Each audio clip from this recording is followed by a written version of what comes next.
got the swing. He's got the drive. He shoots, he scores! He's got the balls. Pack it up, pack it in. Let me begin. I came to win. Battle me, that's a sin.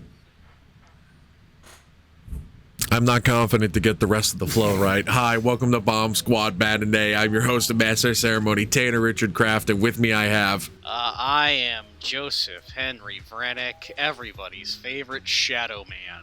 I'm Cody Sweezo, and I'm going to teach you how to putt like a professional. Watch this shit. Hold on. Got it all set up right here. Here we go. Yeah! There we go! Yeah! That's how you do it, baby. That's two thus far, Shooter. I am the amazing golf ball whacker guy. And if you can't tell by the House of Pain or the fact that the movie's literally playing behind me, he fucks an old Asian lady later. We're talking about Happy Gilmore, a classic 1996 comedy, Adam Sandler movie. I feel like I'm going out on a limb here, but I feel like if you ask the average person what's your favorite Adam Sandler movie, I feel like they'll probably say Happy Gilmore. I'm not saying anything about what that indicates quality-wise. We'll get into that later. But I feel like that's the average person's favorite Adam Sandler movie. Yeah. But before we get into this Adam Sandler movie, Happy Gilmore is, of course, a sports comedy. So I'm here to talk about our warm-up question, which is, what is your favorite sports comedy movie? Cody, we'll start with you. You want to start with me? Cool. Well, Exactly, because I suspect you might not know anything. Rude. What an asshole! Throw it into the fucking pit. Hold on, time out. Can I redo that? What I meant to No! say was, Give I him a feel like Vulcan. there's not a lot of old... Cody, you're the old movie guy. I can't think of any... There's one, and it's going to be my answer, so you better not fucking say it, of old movie sports comedy. I'm just curious to see what you say. Also, Mac and me doesn't count if you were planning on cheating. Well, I was gonna cheat and say the Mario Golf 64 opening, but I feel like that wouldn't have a lot of We take that. Actually, we allow that. No. I have a real answer. It's a basic answer too, but Sandlot's my answer. I haven't seen it in a hot minute, so I can't really say much besides the fact that the cast is great, it's funny as hell, and it's a good movie. That's really all I can say about it. I checked my shelf, and besides like other golf comedies, and that's the only other one I have. So, Good hey. answer. Joe, I would love to hear your answer for best favorite sports comedy. $1 Million Baby, final answer. No! I agree. I think it's so fucking funny when women are paralyzed. Joe Brennick, 2026. That's what Joe's saying. Fuck you. All right, time to clip what anyway, Tanner just Joseph said. Henry Vennick loves it when women are paralyzed. Oh, you're just going to make me say I love when women are paralyzed? Wait. I love when women. Go ahead, Joe. Well, I'll piggyback off this real quick with Cody's answer. Sandlot, I have seen that recently, and it is a really good movie. It holds up exponentially well. But that's not going to be my pick. There's honestly sports comedies. There is a wide plethora of movies to choose from when it comes to sports comedies. Some of them pretty good, others not so much, and then there's the Benchwarmers. Also that's not directed my by the answer, director by of the way. Happy Gilmore. This is true. I am 12. But anyway, the genre of sports comedies, there is a lot to choose from. However, if I had to only pick one, I have to go with what is ultimately, it might actually be my favorite comedy of all time. It's kind of a toss-up between that and The Naked Gun. It's a movie that I quote in my everyday life, and it's, funnily enough, it's in the same sport as Happy Gilmore. It's a golf movie. My pick is Caddyshack, baby. It's a movie I referenced. I reference a lot just in my everyday life. Like, there's a lot of quotes from that I just throw out. Specifically, the one I use a lot is "You'll get nothing and like it." I just throw that around at Tanner specifically. I throw that a lot at folks at work because I find it funny. But it's overall just a very funny movie. There's just like fun antics throughout it. It has a story, but let's be real, the story doesn't fucking matter in Caddyshack. You're not there for the story, you're there for the antics and all of the chaos, because that movie was written, directed by the late, great Harold Ramis, and say what you want about how well Animal House has held up, but when Harold Ramis writes a comedy, and it's specifically about anarchy and chaos, that man knows what he's doing. When he's not writing rape jokes, again, Animal House doesn't hold up. Caddyshack holds up great, though. There's none of that shit in Caddyshack, but it's just as anarchic. Rodney Dangerfield, in particular, is like the embodiment of anarchy in that movie.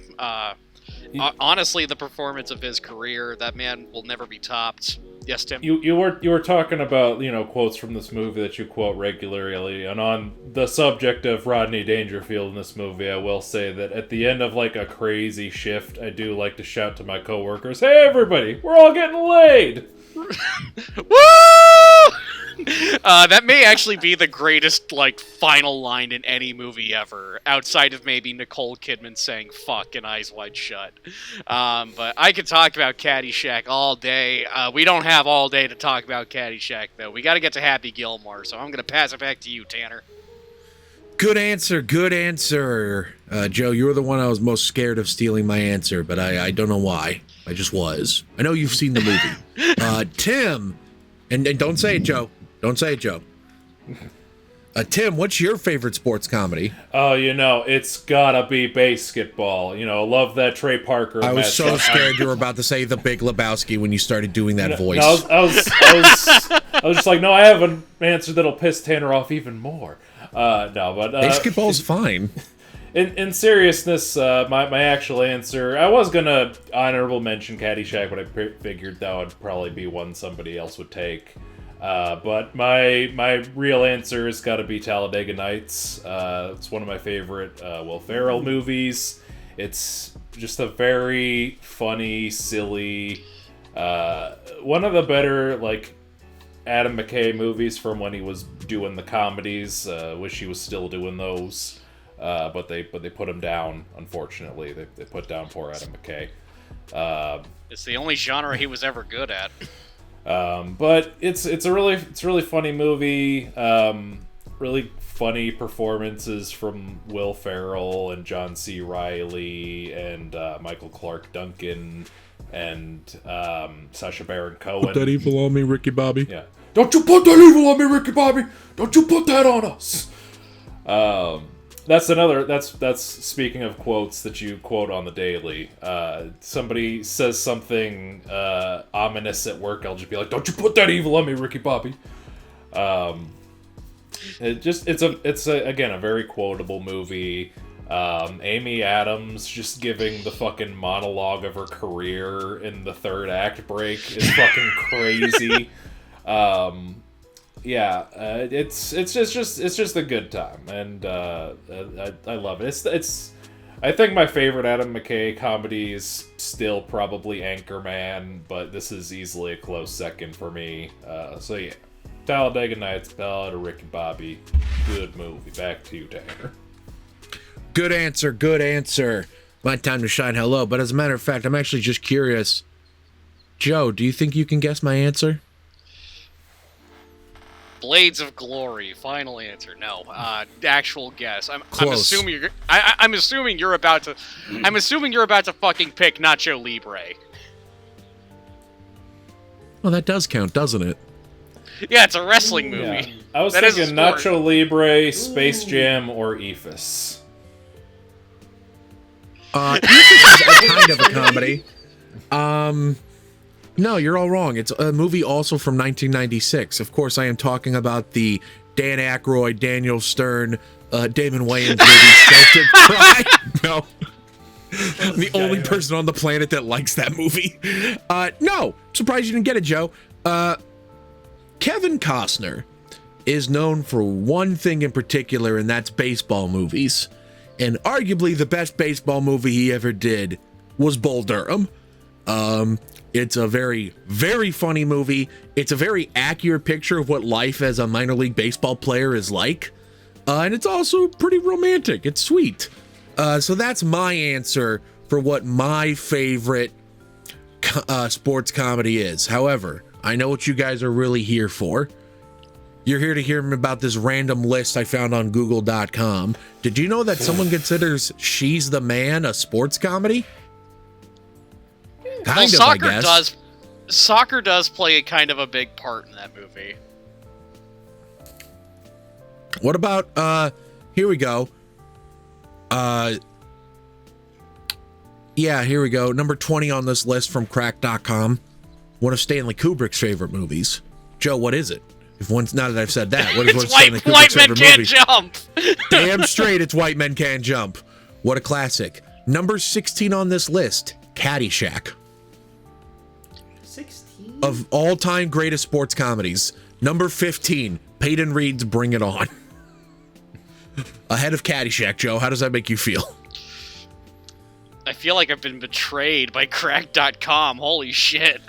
Well, how about wait until I tell you what's ahead of Bring It On. Number 14, 2017, I, Tanya. I hate my life. Sports comedy.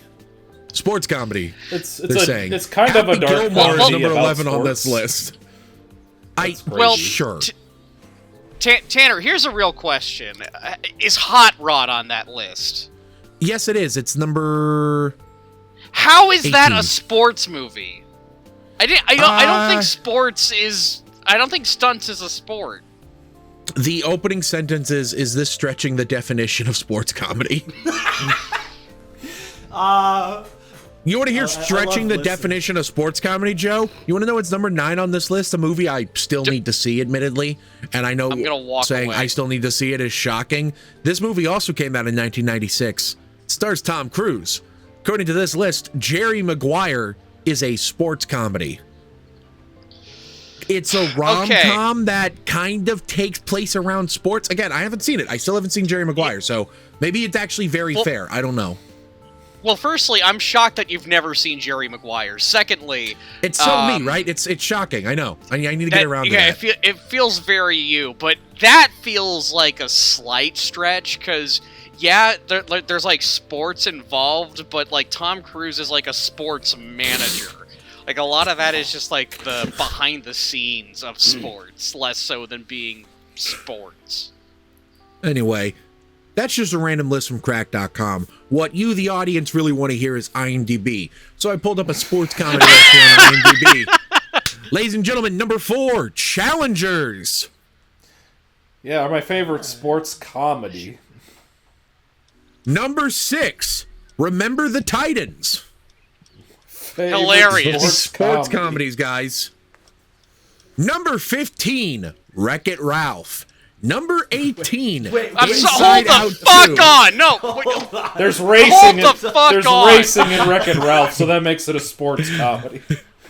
Inside Out 2, I guess, takes place at a hockey camp, technically? I'll give him that. Okay, we'll but count Wreck-It that, Ralph? but Wreck-It fucking Ralph? Fuck off! All 3 Cars movies. Kinda, I That guess. counts. I feel like racing needs to be like exempt. Ralph breaks the internet.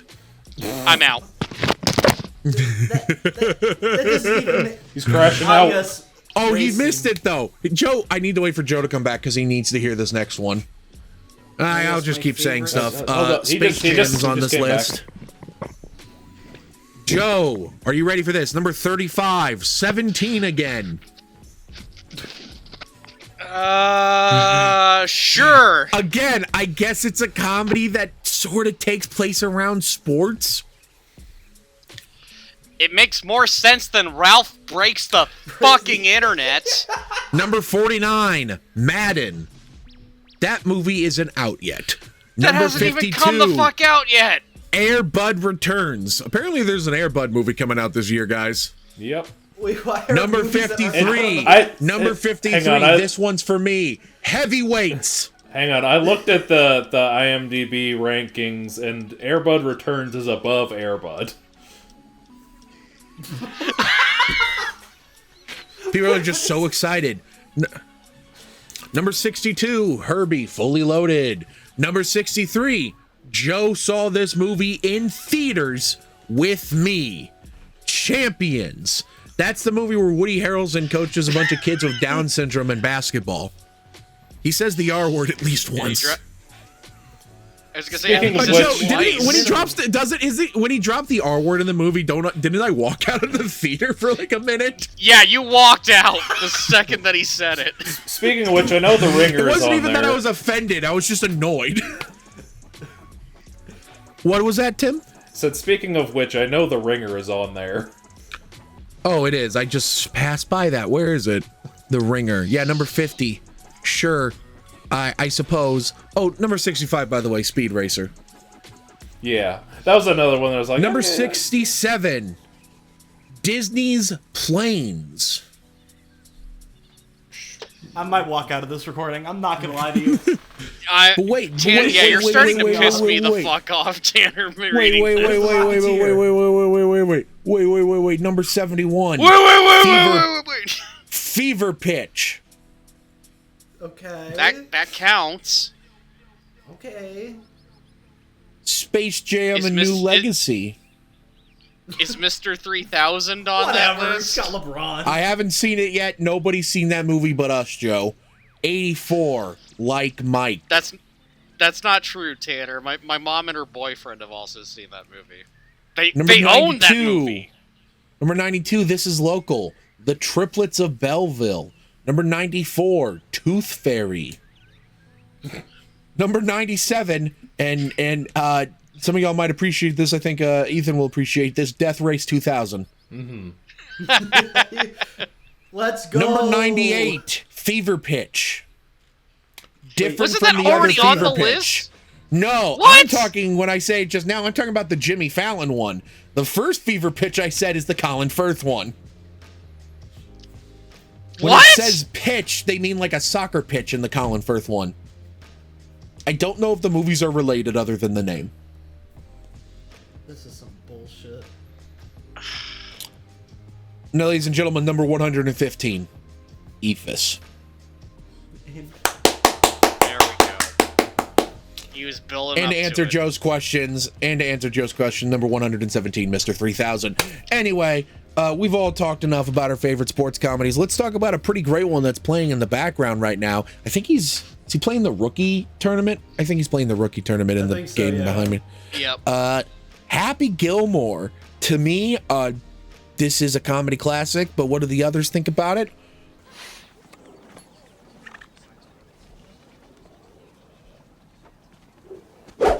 Fuck me in the ass. Fuck you, you fucking stupid cunt. Monkey licking. Fuck that. Sorry. We'll get into it, starting with number 127, Balls of Fury. Tim, go ahead. What do you think of Happy Gilmore? So I'll start by saying this. I didn't have to rewatch this movie for the episode. My older brother got this on DVD for like Easter in 2002, and that movie was just on so many times in my house, and I've seen it so many times in the last 24 years or so that I can pretty much quote it from front to back. I didn't need to revisit this movie. but I did anyway because it's a really easy movie to watch. It's just a tight 90-minute comedy that's really funny and reliable, and that I think is just kind of a perfect summary of what makes Happy Gilmore special. Is just all these years later, it's still so funny. It's still just such an easy movie to throw on and watch from start to finish. Sometimes I'm just like I want to watch something heavy, but I'm just I just can't make myself do it in that moment. But Happy Gilmore, anytime that's on, I'm like, oh shit, Happy Gilmore's on. Let's watch Happy Gilmore. It's just very easy to watch, very funny. Like Tanner was saying, probably the funniest Adam Sandler movie. Maybe not his best performance if we're counting his dramatic roles in Punch Drunk Love and Uncut Gems, but probably his best comedy performance. He's so funny, and he does the Sandler voice. He does the angry. I seen the finger paintings you bring home and they suck. Whole shtick thing, but I think he reels it in this more than some of the stuff he would make later.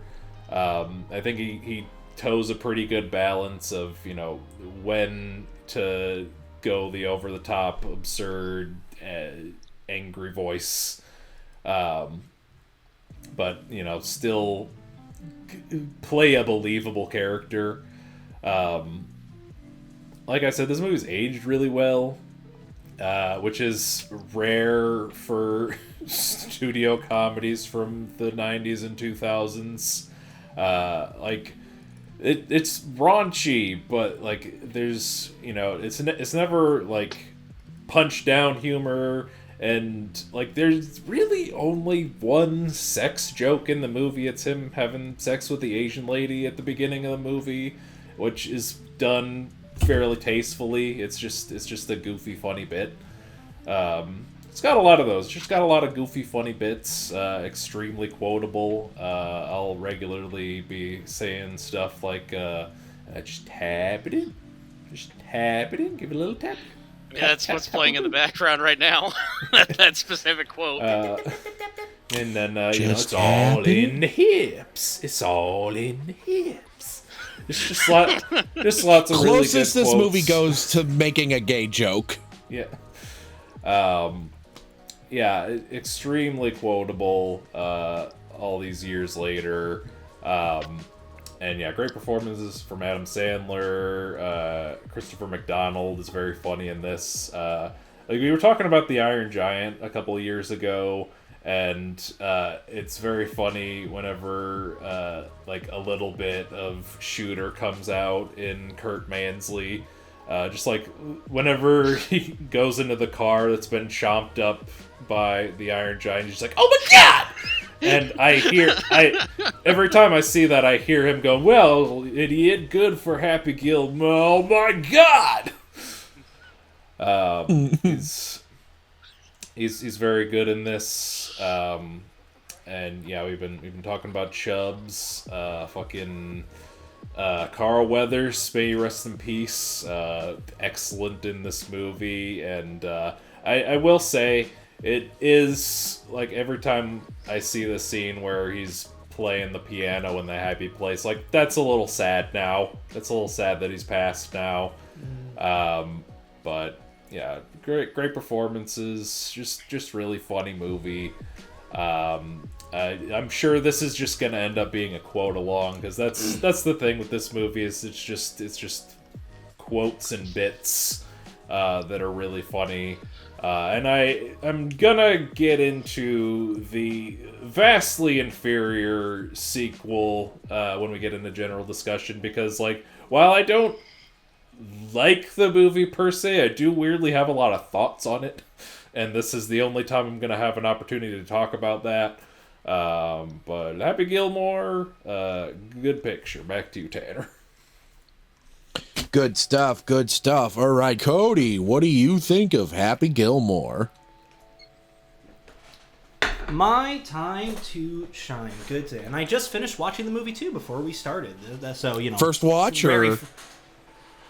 I think it is. It's one of those movies that could have easily been on the TV back in the day, but I couldn't tell you here or there. So for all intents and purposes, first watch. Let's go with that. I'm under the impression that when it comes to a lot of like sports movies, especially sports comedies, you don't got to be a fan of the sport to appreciate the movie. Golf fucking Boy, sucks. if you are, Hey, golf is fine. Golf fucking sucks. Tim, I played real golf. before you say that, yeah, I played real golf. I actually am a former golfer, as a matter of fact, Tim. I used to play What? I never got to play on a. Yes. My dad plays on League. I was trained on League, but I never went all the way with it because moving and all that stuff. But I used to play golf seriously, and I love golf a lot. I will still play golf if given the chance. Boy, do I fucking love this movie. When are we gonna get a tea time, Cody? Tea time? I don't know, When we man. golfing, buddy? Let me know. I used to live on a golf course. Let me know. I suck at it, but I'd like to play sometime. I'm sure I'm not as good as I used to be, but hey, I know it's still a good few tricks. I can swing the golf dish up club like a speed. baseball bat. I have a similar problem that Happy does in this movie. Yeah. You know what's really funny about that? First off, I don't think I need to tell the audience at home, but don't do that. It doesn't fucking work. I think ESPN Sports Science tested it, and they discovered that if you actually did manage to hit the ball, it would probably travel a little farther. The problem is that you are sacrificing so much control when you do that little run up. You gain all the power, but none of the control, and that's kind of it's bad not for a golf. worthwhile trade-off. It's funny. Everyone's got to do it once, but it's not really worthwhile. But yeah, no, this movie's really good. I mean, it's Adam Sandler trotting through a fucking golf movie. That's what I think is very fun about it, because Adam Sandler is a weird case, because he can usually he could either be the most insufferable fucking person to ever be on a screen, or one of the funniest. And I think here he hits it 9 times out of 10. I like that he was formerly a hockey player. I like how that aggression goes into his golf play, which is a very calm, as Tim has suggested, a boring sport. Yes, it's boring, but there's a zen to it. I'm like that one guy in the movie who's trying to zen Happy Gilmore in this. That's how I treat golf. Kevin Nealon. Hardest energy, block Nealon. bat. Yeah. Doing the bull dance, feeling the flow, working it.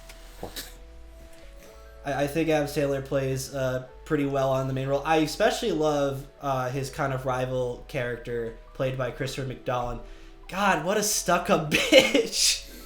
But he's played it so well to the point where it's pieces of shit like you for breakfast. You eat pieces of shit for breakfast? No. I love the delivery of the no, because he just realizes his whole joke fell flat.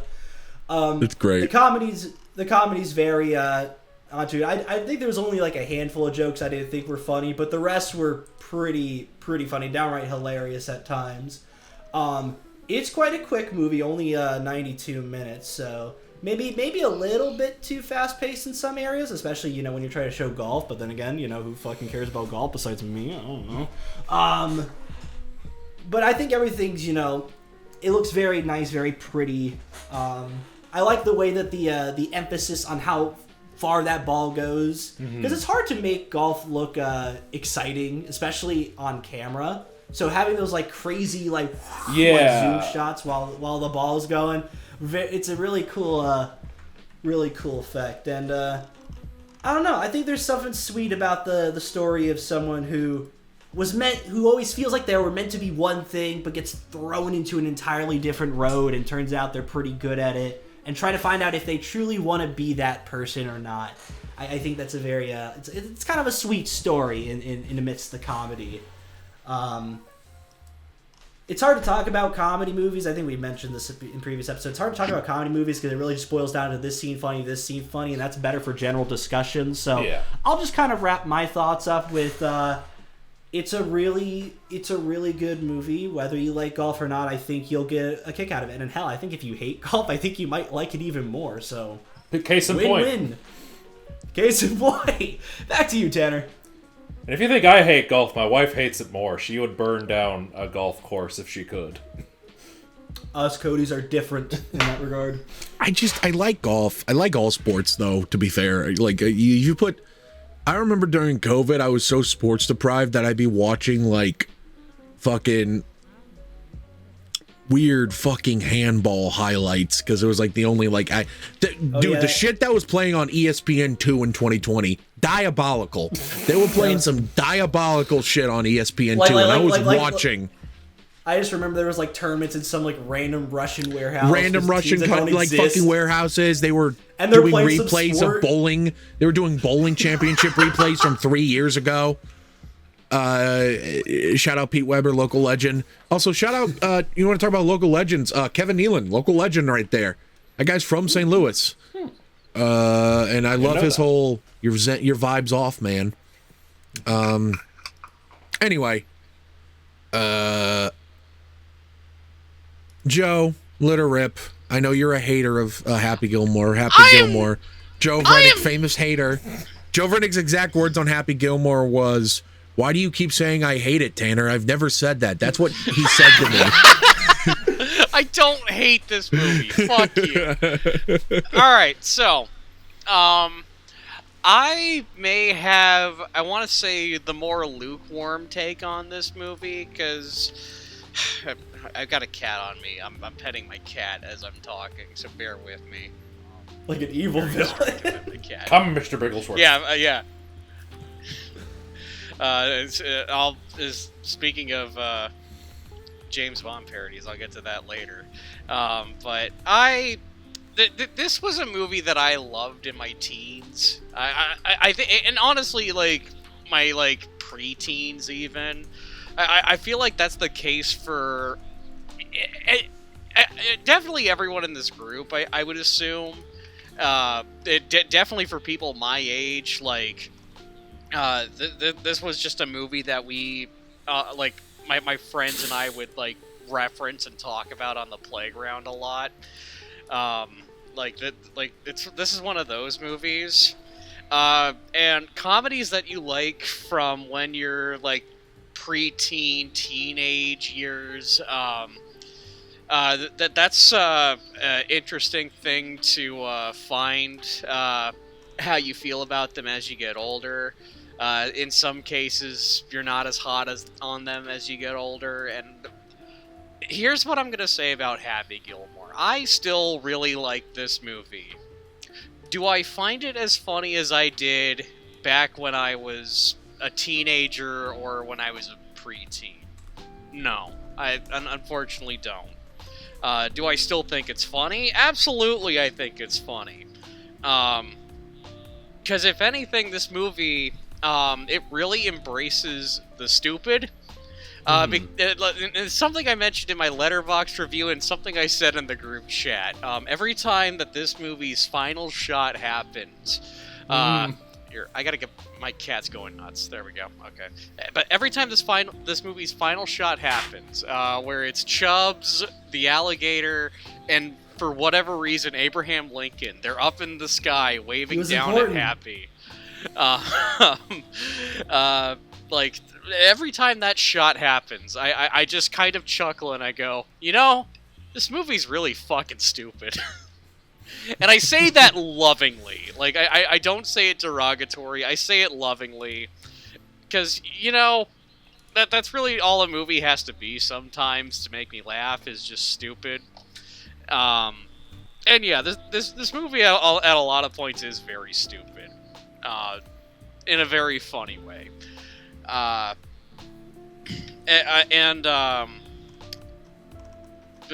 Honestly, the older that I get, the funnier Shooter McGavin gets. Christopher McDonald in this movie is a goddamn national treasure. Because his fucking delivery, like, you want to talk about, like, iconic film bullies. you can't talk about iconic film bullies without mentioning Shooter McGavin at least once. If not, he is the like number one pick in like a list of the 10 best. Because like not only is like the character just like an over-the-top dick, but he is played to perfection by Christopher McDonald. Like, for whatever reason, every fucking delivery out of this guy's mouth is the funniest stuff in the movie. Like, even dumb little things like, I mentioned this in my Letterboxd review, when they're like, I want to play in Chubbs' memory. I want to play in Chubbs' memory. It's specifically the line that he delivers is, nuh-uh, I call it first. Dumb line, but for whatever fucking reason, Christopher McDonald, the way that he just fucking delivers that line, it's so fucking funny. And it's probably because he's so cartoonishly dickish. He is the standout of this movie, the funniest part of this movie. That's not to say that Adam Sandler isn't a fun comedic presence in this. Adam Sandler's a fucking interesting actor to talk about because I feel like you can kind of like split his movies into two camps. There's the Adam Sandler performance where more or less the movies are like, say for instance something like Punch Drunk Love, where it's like you can talk about like movies of quality that he's great in, and then there's the Adam Sandler movie, where it's kind of like more his like style of comedy. He's more the comedic voice in this. Yes, Tanner? I'm just saying, when you talk about those two different types of Adam Sandler movies, the question then becomes, which one does The Wedding Singer fall into? Yes, that is very true. Wait a minute. Because honestly, that's the thing. I think The Wedding Singer is good enough to kind of be an Adam Sandler performance, more so than Adam Sandler movie, and yet it also feels fitting to be an Adam Sandler movie as well. It's definitely his type of comedy, but it has that like emotional heartbreak value. And we'll not get into this too much because I would like us to talk about The Wedding Singer by itself someday. But that's like the one movie that doesn't like fall perfectly into either category. Yeah, I just always find that interesting when you talk about the performance versus the movie type vehicle. Yeah, that movie's an anomaly, but Happy Gilmore's not an anomaly. That is very much an Adam Sandler movie. I would argue that it's the best Adam Sandler movie. It's the Adam Sandler movie. It is the Adam Sandler movie. Like, when you ask Joe Schmo on the street, a guy who doesn't go to the movies often, but he knows what movies are, like, you ask him, what's an Adam Sandler movie? More than likely, the number one immediate answer you are going to get from Joe Schmo is Happy Gilmore. Like, that's why Tim said the Adam Sandler movie. And all the Adam Sandlerisms are there, some better than others. And he is very funny. Some of the over-the-top stuff can be kind of hit or miss for me. I like a little bit more of the subtle stuff that he does in this. Funnily enough, the scene that's playing in the background right now, the rhyming bit. That's I love one the of the rhyming better, bit. That's one of the better His bars Adam were Sandler fire? bits in the movie. They were. And fuck, when it comes to Adam Sandler, like, movie romances, no one is ever gonna top his chemistry with Drew Barrymore. Like, even fucking Blended, which is arguably the worst movie that those three ever did together. Their chemistry's like, still A1 in it. They're yeah, I was gonna say their chemistry's still great. I gotta say, Julie Bowen, pretty damn close. They've got some decent chemistry in this. And Julie Bowen, very funny lady. And she has a very unintentionally funny delivery in this that I may bring up later. But overall, I like Happy Gilmore. It's a great rainy day movie. Also, shout out to my boy Jaws from the James Bond movies, who shows up as Mr. Larson, right? That's his name? Yeah, Mr. Larson. Yes. That's two thus far, shooter. Who, fun fact, if you notice, he's like always leaning on something in the movie, almost always. Yeah. Apparently he had just gotten into a car accident prior to filming, so he had to be careful. No. Oh no. It was the same car. Yeah, shout out to... He's also great too, but shout out to my boy Jaws from James Bond. Good movie. Back to you, Dan. Great stuff, great stuff. You know, I it's interesting you bring up Julie Bowen being the best one, because I would say, other than Drew Barrymore, I'd say it's the romantic partner he's had the most chemistry with in one of his movies. The relationship's really believable. But I do just kind of want to talk... Actually, you know what? I'll open general discussion with this. I fucking love this movie. Man, I fucking love this movie. It's, to me, first off, it's nostalgic. It's a mile a minute laugh fest, but it's nostalgic. It's a cozy movie for me. I have over here my DVD copy of the movie. That's a pan and scan. So I wound up not watching. I wound up not watching on it. That's the way to watch Happy Gilmore, honestly. The pan and scan bothers me. Look at that. It even has like the little chapters. It has the scene everyone cares about right here. Yep. I'll talk about that later. It's great. Fun fact, apparently ratings for The Price is Right was boosted among college students after this movie came out. Oh, I can see that. Good. For sure. That sounds about right. That's very funny. I've loved Happy Gilmore since I was a kid. Even when as a kid, when I couldn't understand, frankly, 50% of the jokes being made in this movie. Though, there's a scene coming up here, if I remember correctly. I'll get into that in a second. But it's mile a minute laugh fest. I think Happy is a very likable character.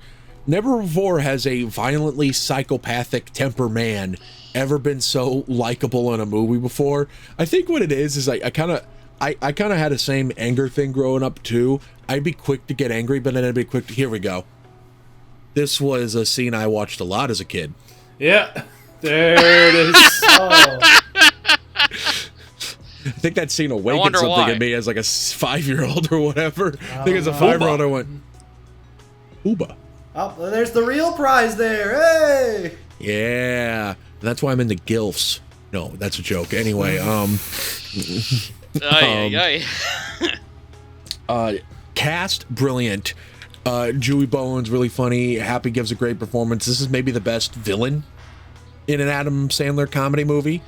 Though there have been some great antagonists in these movies, you know. Bradley Whitford the year before and Billy Madison. He's a pretty great villain, if you ask me. Whoever the fuck plays Chuck Cedar in Mr. Deeds, why can't I remember the actor's name? I think that's Peter Gallagher, if I remember Yeah, correctly. Peter Gallagher, yeah, correct. Just a lot of great Adam Sandler comedy villains. But it's kind of hard to beat Shooter McGavin. Shooter McGavin. Just a perfectly comical, over-the-top character. Because I could see a guy like him actually existing in the PGA in the late 90s. Oh, absolutely. He is so 90s golfer, it hurts. And this isn't a movie that is surprisingly... Here's the thing. I understand Tim and Joe, you guys aren't really into golf, so this wouldn't make any difference to you. This for me. I like golf just fine. Not a lot of golfer cameos in this movie, believe it or not. You'd think there'd Except be for more. Lee Trevino. Oh, yes, that's one of two. The other one is one of the guys that Happy meets at the cocktail gathering. One of the golfers that says something to him is a real golfer. And Lee Trevino, who is mostly silent except for randomly near the end, he goes, Grizzly Adams did have a beard. Oh, yeah, I love him every time. They just cut to him going... Perfect delivery on Grizzly Adams did have a beard. That's how you know Happy's going to win, because suddenly Lee Trevino's on his side. Yeah. Yeah, Chubbs is great. A whole cast is great. honestly, there's a lot we can talk about, and I think we will talk about in general discussion, including I'm going to be with Tim here. I have some thoughts on Happy Gilmore 2 myself. I would not call it a good movie, but it's kind of a deeply fascinating one. We'll get into that and a lot more after a brief commercial break. Judah. Chubbs, I know you're gonna help me with this one.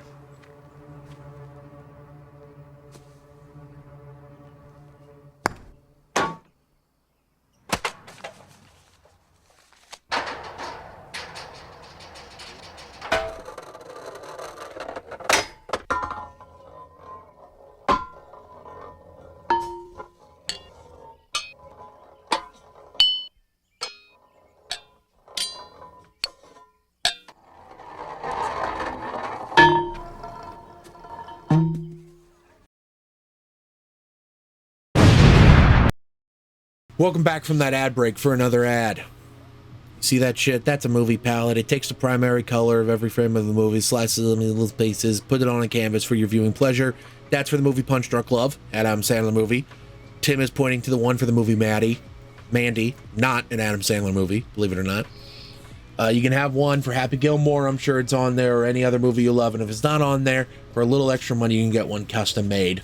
So go ahead, go to moviepalette.com, and when you're checking out, enter the code SQUAD15 to save 15% on your order. Thank you so much for watching, and now back to the show. I have a take. He's got a take. It's about Adam Sandler in general. I have a take. Okay. Joe was talking about, the romantic chemistry between him and Drew Barrymore and the chemistry he has with Bowen in this movie. I think one of Adam Sandler's real gifts as an actor is the fact that, to me, he kind of has chemistry with most of his female love interests in these movies. Yeah. I think he is really good at constantly getting along with these people. Billy Madison the year before, I think he has really great chemistry with Bridget Wilson Sampras. Shout out Sonia. Sonia Blade, shout out. In Mr. Deeds, I think he has really great chemistry with Winona Ryder in Big...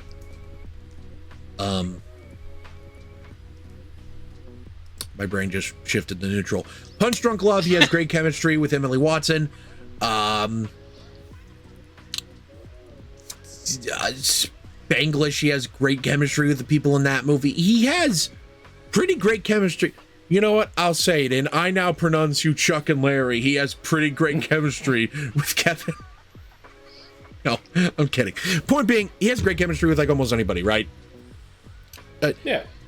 Adam Sandler's gifts at having good chemistry with all of his female love stars is proved by the fact that in Uncut Gems, you just fully buy that Julia Fox's character isn't just with Howie for his money. You believe that she actually likes him.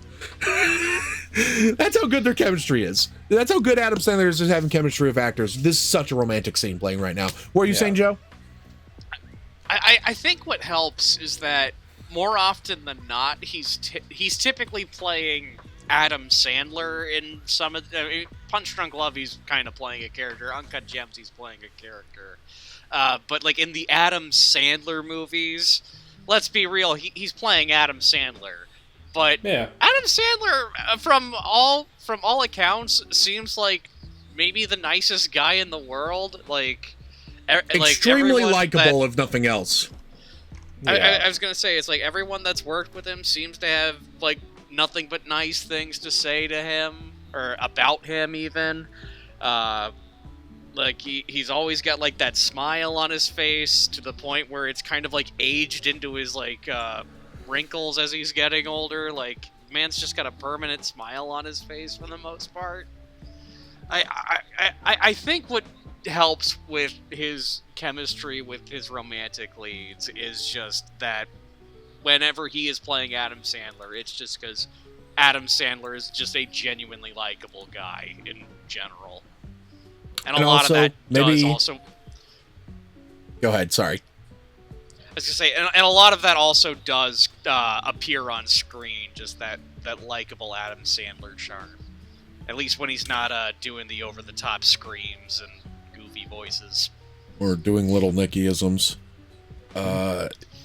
One of the most romantic lines in any Adam Sandler movie coming up, by the way, is when he's like, "Oh, if you miss, you got to give me a big old kiss," and then she makes the goal, and he's like, "Oh fuck."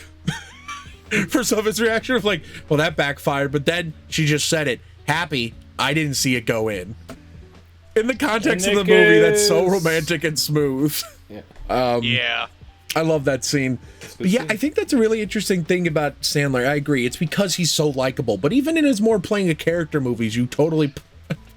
I do love Hockey. See, okay, so I do love Hockey see Rink this Guy just scene? having a moment here. This scene right here is like, whenever I actually hear this song playing like outside of the context of the movie, I cannot take it seriously because I'm thinking of the guy in the Zamboni. Yeah. He's a real bro. He's a real one. absolute G, by the way. I love that he hangs out at his ice rink so much. He's like on a first name basis with the Zamboni guy. For you, Happy Gilmore, Yeah, anything. Yeah. So, Tim, let's get into it. I Happy wanna, Gilmore I want 2. to get into Happy Gilmore 2. Actually, can I start with the Happy Gilmore 2 talk? Oh, you've seen it too? No. Anyways, Oh. continue. Yeah. I haven't wanna- seen it either. I want to just start by kind of All right, let's lean talking back, about the basic premise of the movie, which is that like It's so fucking insane. so basically there's like a montage at the beginning of the movie, much like the montage at the beginning of the first one, where it's showing the events after Happy Gilmore 1. Happy and Virginia get married, they have a bunch of kids, and he accidentally kills her with a golf ball. And then after that, basically everything just goes downhill.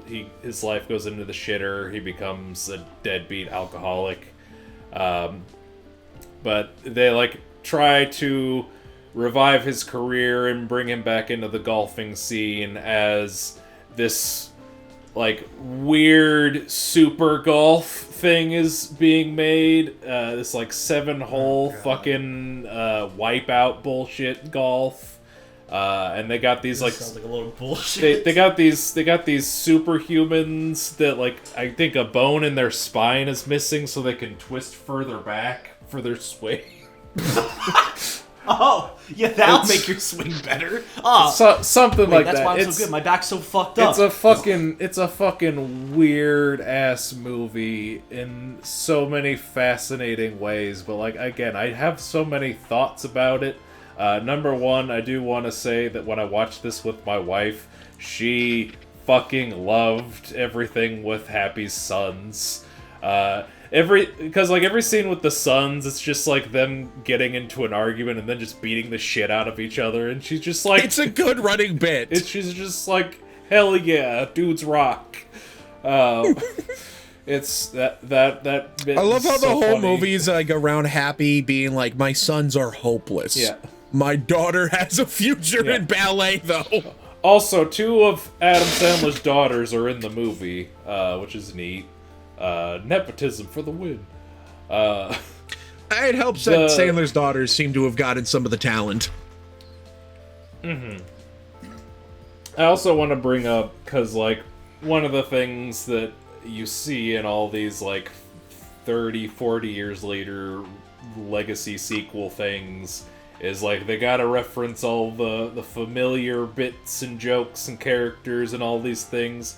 I don't think Happy Gilmore 2 dwells on that quite so much, but there's just one scene where they get it all out of the way. And it's Happy and Shooter having a fist fight in a graveyard with tombstones that are just all of the characters whose actors died between movies. Which, like, you got Chubbs who died in movie, but then you also have like the grandma, and like all the years are the actual years that the person died. So then you see like the fucking jackass guy and Bob Barker, and then it ends on Beasta, and hers has a soundbite. She has a special tombstone with a soundbite. Remember that Mr. lady? I think I just killed her. I think I just killed her. And then one other thing I wanted to bring up is like, as fucking weird and not great as the movie is, like, I do love Haley Joel Osment and everything that he's in, and he's such a weird, shitty villain in that movie. So just shout out to my boy Haley. When's Kingdom Hearts 4 coming out? If you want to talk about Happy Gilmore 2, I think the most important thing to talk about in regards to Happy Gilmore 2 is Benny Safdie's fucking insane getup in that movie. He looks like a fucking alien. Why the fuck does he look like that? Madison Qualley's in the movie for like a scene. You mean Margaret Qualley? Did I say Madison? That's crazy. Margaret Madison Qualley. Madison. Yeah, you know what? I had Happy Madison, Billy Madison in my mind. She's in the movie for a scene, and basically she spends the entire scene going, "Wow, Happy Gilmore's an alcoholic that should kill himself." Yeah. Wasn't it Margaret Qualley and Eric Andre and somebody else? A lot of just like random, like, what are you doing here? People in that. Isn't Eminem in Happy Gilmore too?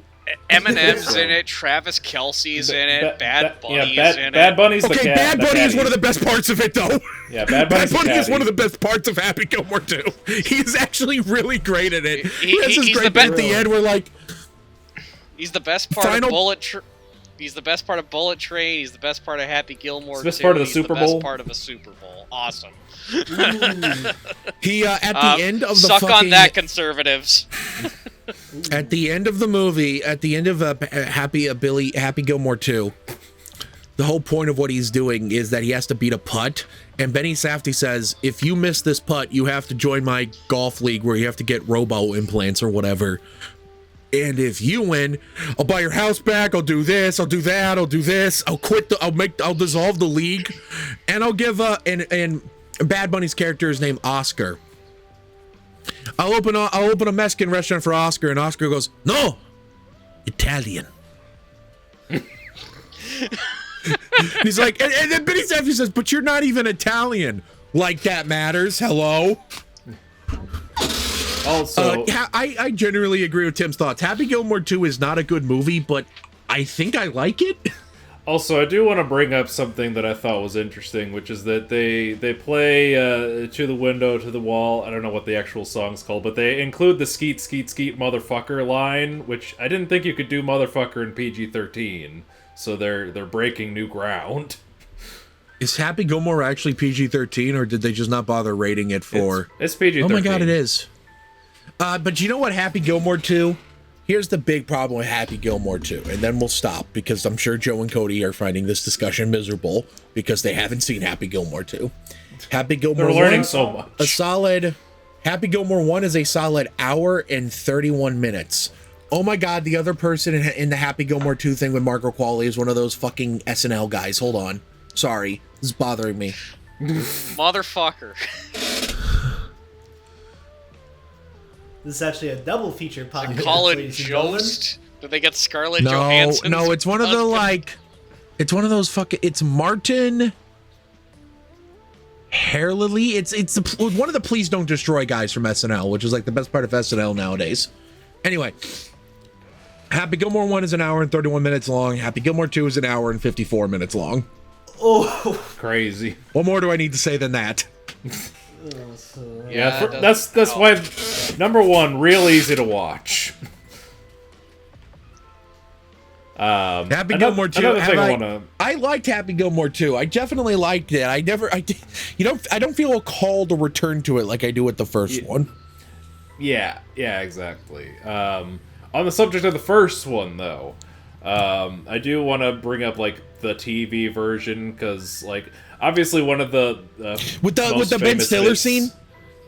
That I was gonna get to that, but first, like one of the famous edits to that movie is they changed "The Price is Wrong, bitch" to "The Price is Wrong, Bobby," which is another thing that I love to quote because it's so fucking stupid.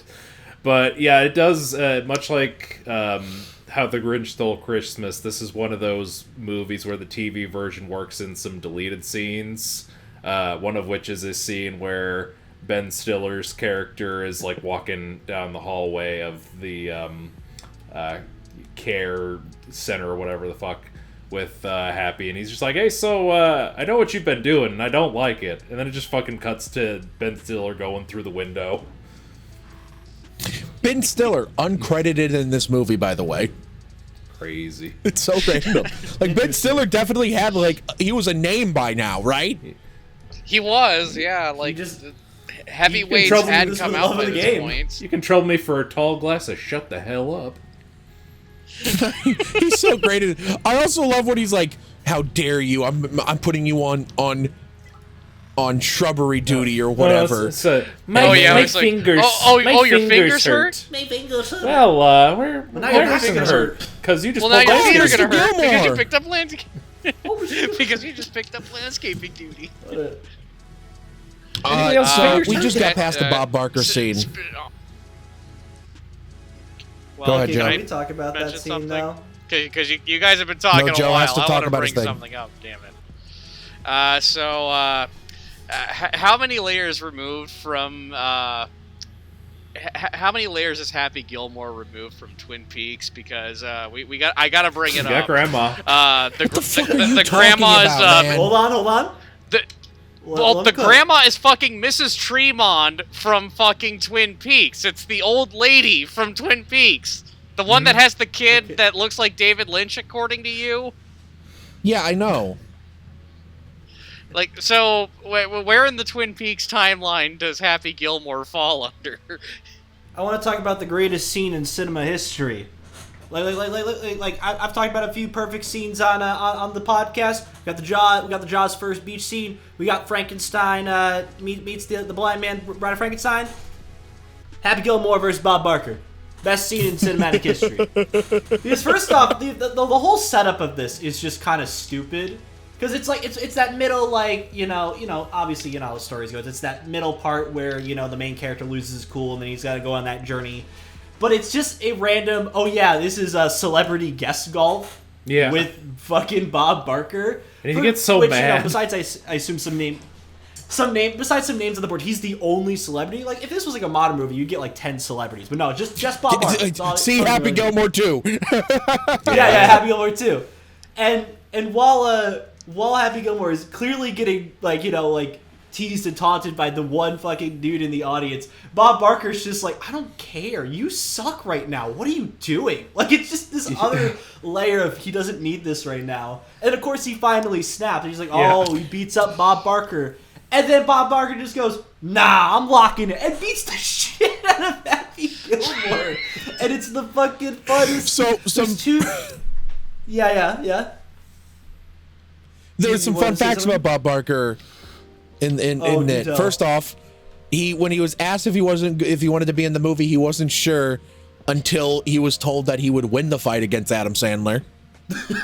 Yeah, there we go. Number two, the director, Dennis Dugan, was like, don't worry, a stunt double will be used for the fight. Barker insisted on doing his own stunts, going, wait a minute, I know how to fight. He wants And the when whole Bob Barker thing! says, wait a minute, I know. Well, here's the thing. When Bob Barker says, wait a minute, I know how to fight, he fucking means that shit. I shit you not. Bob Barker studied Tang Soo Do under Chuck Norris. He studied martial arts under Chuck Norris. Yeah, no wonder he fucking won. This is a That's real great. story. I just love the thought of fucking 70-year-old fucking TV show host Bob Barker beating the shit out of somebody. It makes it so funny. Also, the funny thing about the Price is Wrong bitch line is that, like, a scene before that Happy Gilmore brings up Let's Make a Deal instead of Price is Right. So he barely even knew what show he was supposed to be on, but the second he knew how to shit talk. Yeah, perfect scene. Price is Right, Happy. Well, I do love how Happy's like, I want to Bob wants is like, I want to fucking win. Yeah. Yeah, it's like, I mean, I'm trying to focus. Yeah, well, I'm focusing on you being bad. So, he's Bob Barker's locked in. Fun fact, That's Judd very movie. Apatow did uncredited rewrites of this movie. Oh, Interesting. interesting. He was doing a lot of that at this point, I think. Because I know Heavyweights was another one that he did rewriting work on. It was basically after Freaks and Geeks, everyone went, okay, we trust you enough to rewrite our shit, but not enough to give you credit for it. I guess actually this movie predates Freaks and Geeks, huh? Yeah, this is pre Freaks and Geeks. Yeah. And he's Maybe Happy credited Gilmore on was Heavyweights. He also wrote, speaking of sports comedies from 1996, he also wrote Celtic Pride. Interesting. So, for some reason, I remember Freaks and Geeks as being an early 90s thing, not a late No, 90s it's like thing. end I of the don't know 90s. why. That was like 99. it was like 90. It must be the fact that it's a period piece that throws me Yeah, it off. was like late 90s, and then Undeclared came out like right after early 2000s. So yeah, when I was watching it this time, and it got to like the auction scene, and I think it ended up selling for like $350,000, and I was just watching that like, man, I wish I could live in a time where that house cost $350,000. That was him overbidding. Yeah, and Yeah, that. so like I was just like, wait a minute, hang on. I gotta figure out what state this movie was set in. So I looked up the shooting locations, and fellas, this whole movie was shot in Canada, which I thought was fascinating. What? Yep, this whole movie's in Canada, and once I found that out, we started noticing things like the apartment complex that Happy lives in is Quebec Manor, and if you look at the wall with like all the sports flags, you can see a flag for the Toronto Maple Leafs. So there's a little bit of That's so Canada funny. just like hidden in the details, and yeah, this is completely shot I mean, in hey, Canada. he was a hockey player. That So- does 100% Here's- track. Here's what I'll tell you. I'm pretty sure this movie takes place in New England. I'm sure A it couple of does. reasons. Number one, Happy Gilmore is a fan specifically of the Boston Bruins. He has a Boston Bruins jersey. Number two, Waterbury is a city in Connecticut. Interesting. Which makes the fact that it's implied Happy drives to the Washington or Oregon Open, like his first pro thing, it kind of makes it seem like he drove there because he pulls up to it in his car. So he just drove across the country for that? I guess so. For the love of the game. Actually, no, not really. Love of 'cause he the doesn't game, like brother. the game. For the money. For money. For love of the cash. Love of the cash. For That's love of the respectful. cash. Sam Raimi's most interesting movie. Yeah. How is Rob Schneider not in this movie? Adam Sandler was nice enough to give Rob Schneider a cameo and everything except this, apparently. Price was wrong. Because he's in I don't- Happy I don't Gilmore know. too. I noticed there was. I don't know if presence that. Was- yeah, I were don't know they if that friends budding yet? Friendship happened. Yeah, because where's he? Was Rob Schneider and Billy Madison? I don't think he was. I was gonna say I know Farley was, but not. I don't think Wait, Schneider was. the jackass guy died? Which one? Yeah, he's been dead for a while. Are you talking Sorry, about I Ryan just Dunn not or someone processed what else? Tim said 10 minutes ago. Sorry.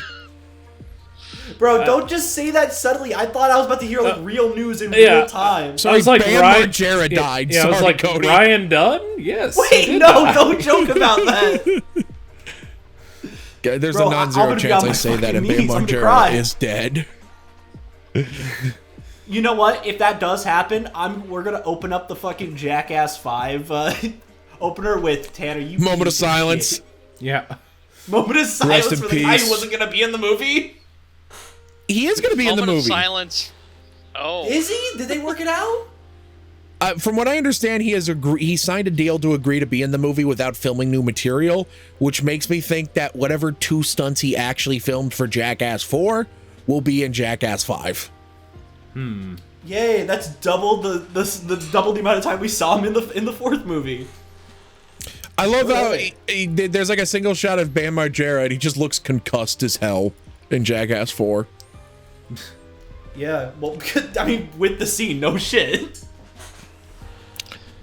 Shout out Robert Spiegel as the IRS guy.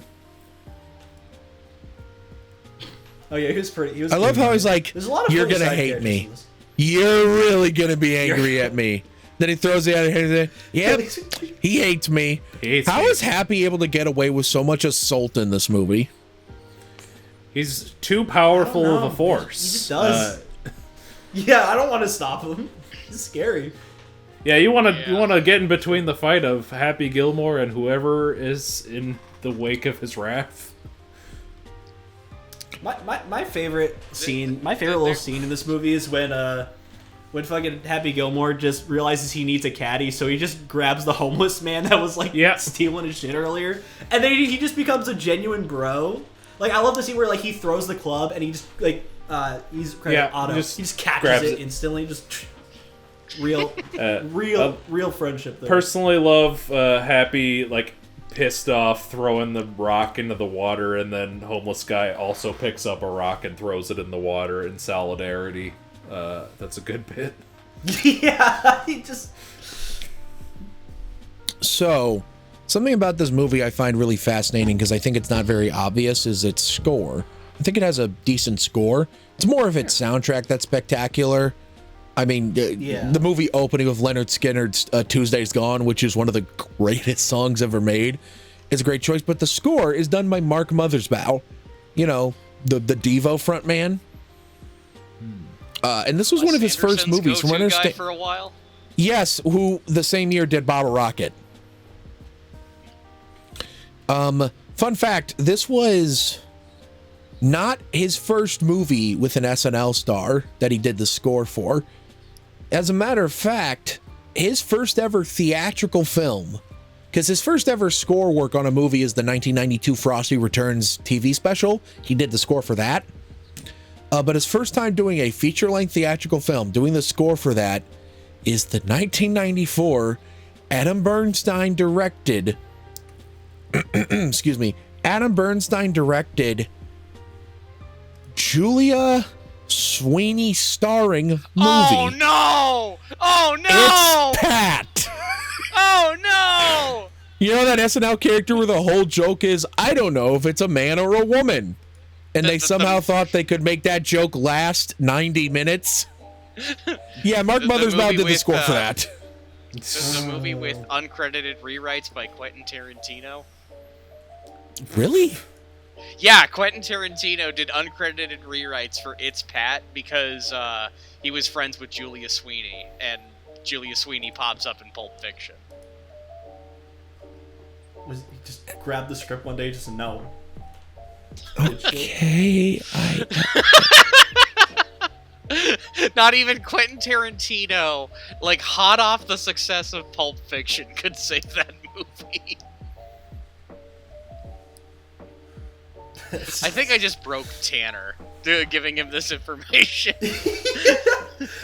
Well, while he's currently broken, I scrolled down and I looked at the accolades, which there aren't many, but there's two things I noted. First off, I learned that there's a thing called Stinker's Bad Movie Awards, which is a really funny name, but I don't care about that. What I care about is that the fact that there's something called an MTV Movie Award. You know, rest in peace MTV. There's literally a category just called Best Fight. And it won! Let's go. Which is further Hold on. It beat out John Travolta and Christian Slater in Broken Arrow. It beat out Pierce Brosnan and Famke Jensen in GoldenEye. And it beat out Jackie Chan in Rumble in the Bronx. Which just further proves that this is one of the best scenes in cinematic history. Like, there you go! MTV said so! I trust MTV. Adam Sandler was nominated for a Razzie for this. Undeserved. He's nominated Though, to be for a fair, Razzie. He was co-nominated for one of two movies. He was nominated, yes, for for Happy Gilmore, but he was also nominated for what I'm pretty sure is Adam Sandler's only action movie, and it also came out in 1996 called Bulletproof. Oh. Oh. He co-stars Damon Wayans. I think I've heard of it's that. so funny because yeah. I'll have to show you guys the poster. I need to send you guys the poster to this shit. because Damon Wayans is doing a classic like I'm a cool guy in a buddy action comedy movie pose, while Adam Sandler is giving what I can only describe as Adam Sandler face. Yeah. What am I about to see? But yeah, you mentioned the Razzies. This movie was also notoriously on Siskel and Ebert's Worst of the Year list. Yeah. I just saw that it had like a 40 on Rotten Tomatoes. Like, audience score is high. At least Kids' Choice Award knows ball. They nominated for There we the best movie. They know their the shit. Kids' Choice Awards had some weird fucking movies nominated at like points. They nominated an R-rated movie at some point early on, I think. They really, Yeah. they did that like a couple of times even. Early Kids' Choice Awards was really fucking strange, and it's kind of awesome. Nowadays, does it even exist anymore? You know, let's find out. Oh, good. Here we go. I found a letterbox list for R-rated movies nominated for Kids' Choice Awards. Good. And I want to hear that list right now. Here we go. We got The Running Man in 1987 was nominated for Favorite Movie Actor. Damn. The 1987 movie Fatal Beauty, which I've never heard of in my life, was nominated for and won Favorite Movie Actress. Fatal Beauty. Okay. Thanks, Nickelodeon. Coming to America was nominated for Favorite Movie Actor. The Telephone 1988 was won for Favorite Movie Actress. Now, I need to tell you guys that Whoopi Goldberg was the winner both times, which makes me want to look up whether or not Whoopi Goldberg hosted the Kids' Choice Awards that year.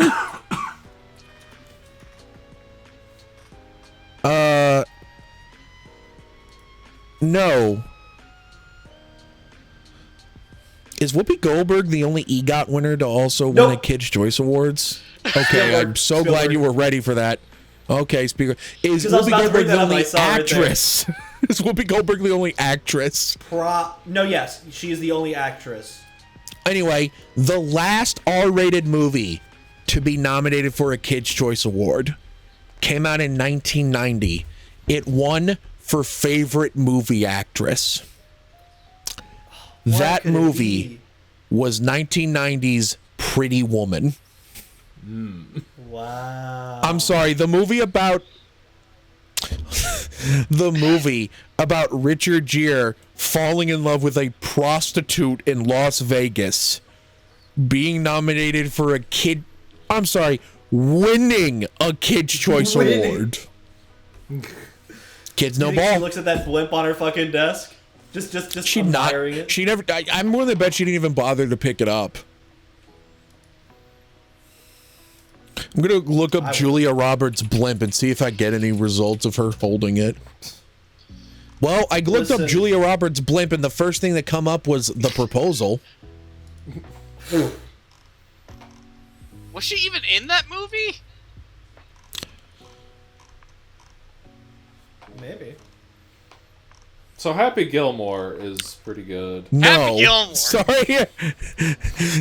Yeah. Kids' Choice Award nominated Happy Gilmore.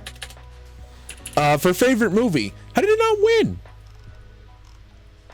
What won that year? Let's find out, boys. We're about to find out what won the Kids' Choice Award for favorite movie that year. Over Happy Gilmore. You know what? Over Happy Gilmore. Yeah, what beat out Happy Gilmore? This is gonna be like my Oscars rage. I only care about the Kids' Choice Awards. I'm so happy the first thing it showed me was favorite animal star. Okay. For 101 Dalmatians went over both. Okay, it lost to Independence Day. That makes sense. Fair enough. Dang. Fair enough. Okay, hold on. I gotta bring this up now that I've seen it. Here's the other nominee. Here's the fucking strangest winner. For favorite movie actor, this has nothing to fucking do with Happy Gilmore. Jim Carrey in The Cable Guy. Also nominated in the same category, Robin Williams for Jack. Oh my God! Holy shit! They really just wanted guys, to be their own Oscars. I'm about to bring it full circle. Because one of the nominees for favorite movie actress was Whitney Houston in The Preacher's Wife. I've been brought up the preacher's wife in this show in 200 episodes. Oh man. All this ties back to Happy Gilmore, of course. Happy Gilmore. Exactly. Gilmore. Yeah. It's Happy and it's Gilmore. I think it's clear we're running on Steam. What more We've could been you going ask? on almost as long as the movie has. Oh, I was gonna Yeah, say I'm we're hungry. I can at some like Cody, you final, eat pieces like, of hole. shit for breakfast? Hold on a No. second. I'm sorry, this is bullshit. No, you need to hear this bullshit. Oh no. Oh no. Oh 1997 no. favorite movie actress. 1997 favorite television actress. Tia Mowry and Tamara Mowry Housley for Sister. That's 2 actresses. You can't nominate them jointly. That's bullshit. I don't care. Tim, what are your final thoughts on Happy Gilmore? Happy Gilmore is a very funny movie. One of the more reliable Adam Sandler comedies. It's very accessible. If you got Peacock, watch it on Peacock. You can. It's on the cock? Yeah, it's on the cock, baby. You can probably get the DVD or the Blu-ray or the fucking whatever pretty easily, or you can rent it, whatever. There's a lot of ways that you can watch this movie, and you should watch this movie because it's a good fun time. Back to you, Tanner. Great stuff. Joe, final thoughts. Movie good. It's honestly, I mean, it's the best Adam Sandler like movie. As we've mentioned before, it's a very funny movie. Is it funny all the time? I wouldn't say so. I do think there's bits that don't really work, but I still have a good time when I watch it. It's a great rainy day movie. It's a great movie to just kind of have on in the background, and it's also, if you want to sit down and watch it, you'll still have a good time. It's a very reliable movie, and it's an overall good movie. And it also teaches us the most important fact that there is out in this world, and it was that Grizzly Adams did have a beard. Back That's to true. you, Tanner. Grizzly Adams did have a beard. Cody, go ahead. Final thoughts. God, I really want to play golf now. Like, I know that's such a loser thing to say all of a sudden, but I got an itch to play golf. Tanner, listen, this summer, you and me, boy, we're gonna go on some greens. We're gonna hit some clubs. We're gonna have a good time. Happy Gilmore is a great movie. I think, especially in the state of the world as we know it. Can't go wrong with a good old comedy, especially one that's very funny in its concept and execution. Back to you. Great stuff. One last thing I wanted to touch on that I didn't really touch on during the movie is I feel like this movie has some interesting light commentary about class and classism. Scooter McGavin's whole motivation seems to be wholly rooted in classism and how these stupid poors and hicks shouldn't be enjoying golf, which is bullshit. I know golf is unfortunately inherently tied to being a rich man's game, which I hate, but I get it. That's what it is. I do think golf should be a sport for everyone. I think all sports should be for everyone. But other than that, I mean, Happy Gilmore is a great, funny movie. And this scene with Shooter McGavin running away in slow motion with Richard Kiel about to kick his ass is the peak of cinema. I believe that's Mr. Gilmore. But you know who else is about to get their ass kicked by Richard Kiel? Oh no. Ooh. Joseph Henry Rennick. And also you, the person watching / listening to this episode of Bomb Squad Matinee. Thank you oh so very much for tuning in. We really appreciate it. If you are listening on any of the audio platforms we're on, go ahead and leave us a review. It helps boost us in the algorithm or something. I don't know. I just work here. And if you are listening, how about you mosey on down over to our Patreon, where the $5 tier gets you access to commentary tracks, and the $10 tier gets you access to shout at the end of the episode. So, my mom, Tanya Kraft, thank you so much for supporting the show. And if you're not down giving us money, how about you head over to our merch store? That's right. We got merch now. BombSquadProductions.shop. We got shirts, t-shirt, we got hoodie, we got magnets, we got stickers, we got posters. Go there, buy something you want. And if you want to give money to Joseph Henry Vrenick specifically, Joe, how can they do that? Yes, 35mm keepsakes. That's the name of my Etsy shop. There I sell keychains with 35mm film cells, like right inside of them. So if you're a real cinephile and you love yourself some 35mm film, this is the place for you, baby. They make great Christmas gifts. They make great birthday gifts. They make great bar mitzvah gifts. They make great gifts. They make good shit. On my store right now, I just have this preview has been approved for all audiences bumper. So there's 35mm cells of that. I still have my Star Wars Episode 3 Revenge of the Sith stuff up for sale. Go check that out there. I'm going to relist a couple of my things, and I'm going to finally put some of the things that I've been saying that I'd put up on there here very soon. So there's going to be some for the movie Looper.